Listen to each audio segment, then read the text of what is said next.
Vamos começar nosso quarto episódio? Sim. Né? O que a gente vai falar, hein? O que a gente vai falar? Algumas pessoas perguntaram pra gente, né, depois que a gente falou da doença como caminho, sobre o livro, né? E eu queria trazer um pouquinho aqui da nossa ideia do livro, o que a gente acha sobre esse livro, que é interessantíssimo, mas tem um porém, né? Que a gente estava falando das particularidades.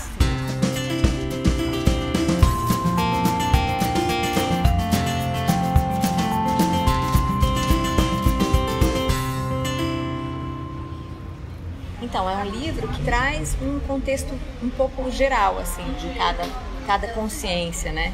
Porque ele trata justamente da consciência das partes do corpo. Só que cada indivíduo tem uma gama de possibilidades, né? Que a gente fala, tem uma bagagenzinha que traz junto disso.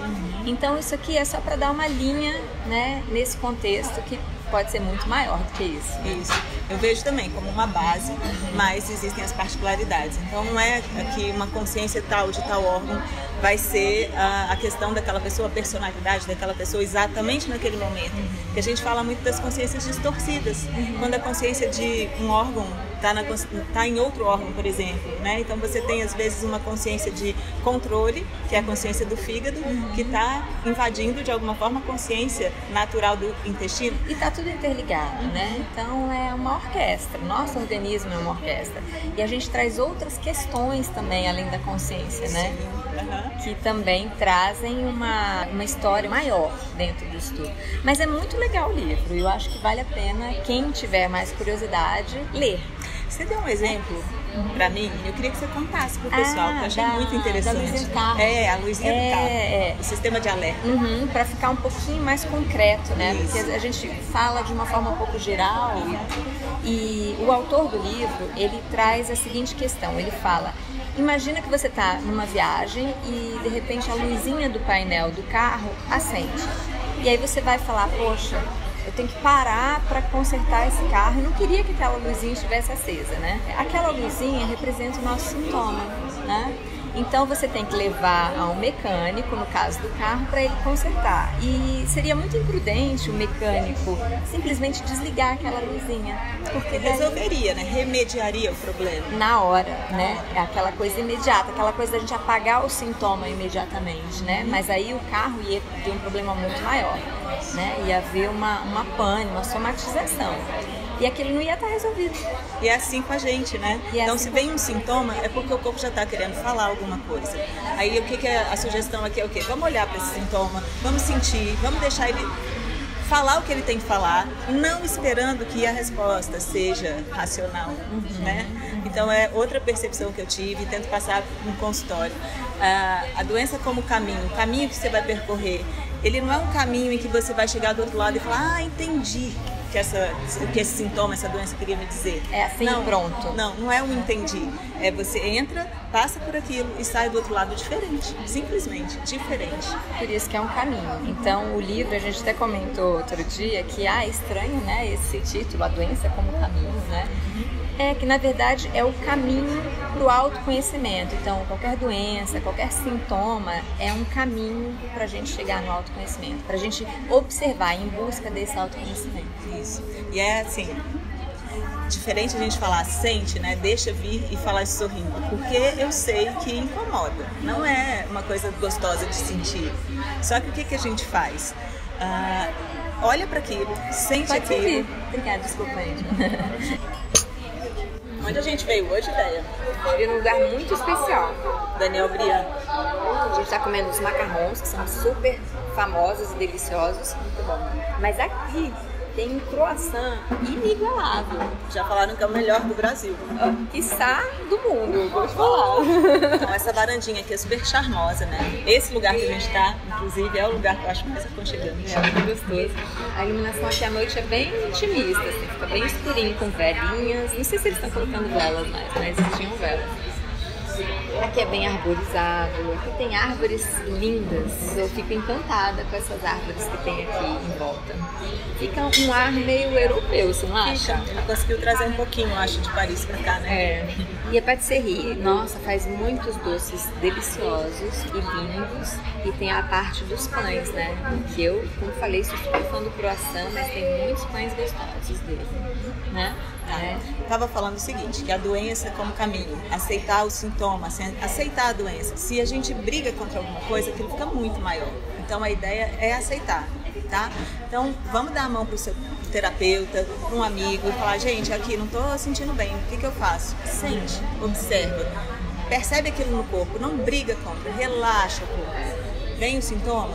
É incômodo? É, mas relaxa, relaxa, relaxa até o momento que aquilo vai se dissipar. É importante saber que a terapia, ela corre paralelo, ela acompanha também o possível atendimento médico. Se for preciso, se procurar o médico, fazer seus exames, é importante isso, né? A terapia vem como um auxílio muito importante para que isso aconteça de forma mais plena e assim, não digo rápida, né? Mas para que isso realmente aconteça, que não fique só mascarando os sintomas, né? E aí vem o quê? São terapias integrativas. Então, sim, vamos honrar essa medicina, essa tecnologia, vamos ter o apoio médico, fazer os exames se precisar, mas ter esse apoio das terapias integrativas, ou até de um amigo às vezes, né? Então tem isso. Para você poder passar pelo sintoma, passar e ver como você sai do outro lado. Sim, essa troca com um amigo que você está falando é muito legal, é muito boa, né? Ou um terapeuta, né? Para que você possa conversar. Muitas vezes os amigos, eles têm, claro, eles trazem questões que podem ir ajudando você a formular, a montar esse quebra-cabeça. Companhia, né? Às vezes é simplesmente lá dar a mão e falar, tô aqui com você. Tô aqui, essa troca de energia é sempre muito boa, né? Bem-vinda. Eu queria falar um pouquinho das consciências, topa? Vamos fazer um ping-pong? Vamos, oba. Vamos lá. Da bexiga. Controle. Sim, saco cheio. Saco cheio, eliminação. Medo tá ali. Né? Medo tá no intestino também. O que mais? Medo tá nos rins também. Isso. Nos rins tem uma questão que não é muito abordada, mas tem aquela questão de relacionamento, sabia que tá nos rins? A ancestralidade também, né? Isso, até como se relacionar com o outro, essas questões muito familiares também, sabe? E os olhos? Os olhos, eu até tava com o olho avermelhado, mas não é por causa do cloro. Tem a consciência distorcida, que seria a evitação, e tem a consciência natural da visionária, né? Tem visionário, né? Enxergar além. Faro. Sobrevivência. Sim, a própria sexualidade tá aí também. Né? O que a gente pode falar do intestino? Que é algo que tem vindo muito, né? No consultório? No consultório para você, né? Eu tenho, acho que, 2 adultos que estão passando por questões intestinais e 2 crianças. E interessante que são questões que, por algum motivo, não estão sendo detectadas em exames, em médicos. A gente chama isso, né, de sintomas emocionais. Isso quer dizer o quê? Tem um processo acontecendo, um processo de consciência. Eu acho que é mais interessante chamar de consciência do que simplesmente emocional, que tem esse outro caráter, né? E aí eu chego um pouquinho em relação a isso na questão do terceiro cérebro. Os intestinos são o nosso terceiro cérebro, pelo menos como a gente estuda no Body Talk, né? Um cérebro muito importante, é como se assim, o nosso cérebro que a gente conhece trabalha com as coisas imateriais, né? E o cérebro lá do intestino com a matéria já, né? Sentindo. E tem muitas conexões neurais, né? E ali traz então já um discernimento, né? Você consegue processar, você consegue sentir, e daqui você tem o discernimento. Então tem esses 3 cérebros funcionando juntos, você tem uma consciência muito maior e uma ação muito mais assertiva, percebe? Discernimento, intelecto. No intestino delgado, né, gente? Que é aquela área da absorção, né? Ali onde você faz a separação e absorção. Já o intestino grosso já é expondo, liberando questões muito profundas, muito do inconsciente. Tem aquela história do intestino preso, que tem a ver com controle, e o intestino solto, que tem a ver com essa liberação da vida, praticamente, né? Uma dificuldade em segurar a vida. E aí tem pulmão. Vamos seguir para o pulmão? Vamos. Porque tem uma coisa parecida em relação à respiração. Uma respiração restrita. Você percebe? Quando você está inspirando pouco, você tem dificuldade de deixar a vida entrar. Quando você está expirando pouco, você tem dificuldade de liberar, né? Abrir mão do controle de novo. Né? Pele, que tem super a ver com o pulmão também, né? O pulmão é órgão de contato, assim como a pele, né? Sim. Né? Vamos explicar um pouquinho que a pele você pode tocar e falar, não, eu toco ou não te toco. O pulmão já é um órgão de contato onde a gente não tem o controle mesmo, a gente respira o mesmo ar, a gente tem que saber lidar com esse contato com as outras pessoas e com o mundo, né? É interessante. Né? E a pele tem isso, né? É o contato, a pele tem a questão de deixar a vida entrar, né? O que mais? O estômago traz a digestão.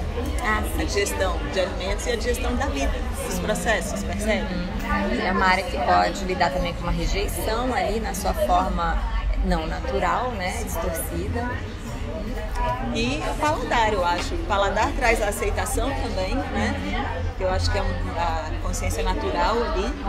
Sentir a vida, né? Sentir a vida, tem a autoexpressão. Tem várias consciências, né? Várias. Acho que a gente pode fazer falar em vários vídeos um pouquinho, fazer esse ping-pong. Vários programas. Então, não só dessa parte externa, né? A gente falou um pouquinho dos 5 sentidos, que é para onde realmente a gente recebe a vida, para onde a vida chega em nós. Mas todos, os músculos, os ossos, o sistema endócrino, tudo tem uma consciência. Tem uma consciência, né? E aí é onde a gente trabalha o macro e o micro, né?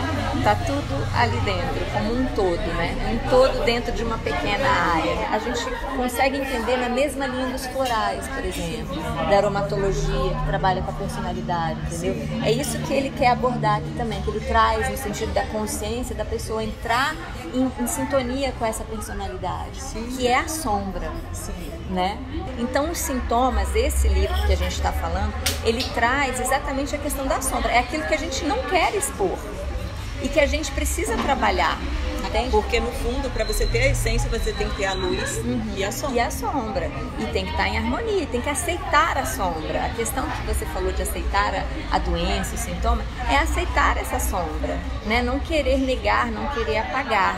Então, a mesma linha, por exemplo, quando a gente trabalha com os florais, aquele floral, ele vai fazer efeito quando a pessoa vibrar a mesma personalidade, que é a essência. A gente vai encontrando o caminho de cura quando a gente perceber que aquilo faz parte da nossa personalidade e aceitar. Sim, então aceitar o sintoma, a doença é se aceitar de alguma forma. É se aceitar. Todas as terapias levam, pelo menos as terapias integrativas, né, que eu conheço, levam para essa busca da essência. A cura é estar em essência. Isso. É voltar para a essência, né? Ah, que lindo.